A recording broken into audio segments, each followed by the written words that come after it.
नमस्कार, TV news में आपका स्वागत है। कांग्रेस सांसद प्रियंका गांधी ने लोकसभा में अपना पहला भाषण शुरू कर दिया।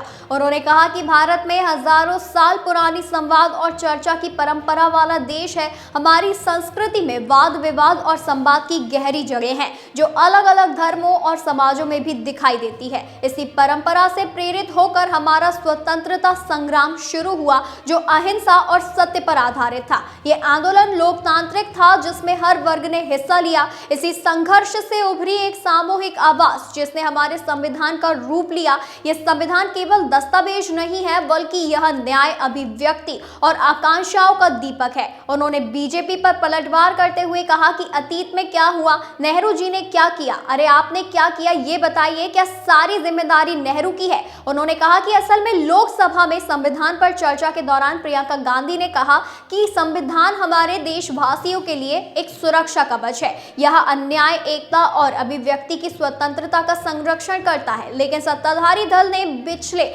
10 वर्षों में इस सुरक्षा कवच को तोड़ने का प्रयास किया। उन्होंने आरोप लगाया कि लैटरल एंट्री और निजीकरण के जरिए आरक्षण को कमजोर करने की कोशिश हो रही है। अगर चुनाव के नतीजे कुछ अलग होते तो शायद संविधान बदलने का काम शुरू हो जाता, लेकिन जनता ने इसे रोक दिया। प्रियंका ने कहा कि वर्तमान सरकार अतीत पर चर्चा करती है, लेकिन वर्तमान की जिम्मेदारियों से बचती है। उन्होंने आरोप लगाया कि सरकार बेरोजगारी और महंगाई जैसी समस्याओं का समाधान नहीं कर रही है। किसान, मजदूर और गरीब तबका आज भी संकट में है। उन्होंने कृषि कानूनों पर निराशा जताते हुए कहा कि ये केवल बड़े उद्योगपतियों के लाभ के लिए बनाए गए हैं। हिमाचल के सेब किसान और वायनाड से लेकर ललितपुर तक का किसान आज अपनी समस्याओं से जूझ रहा है।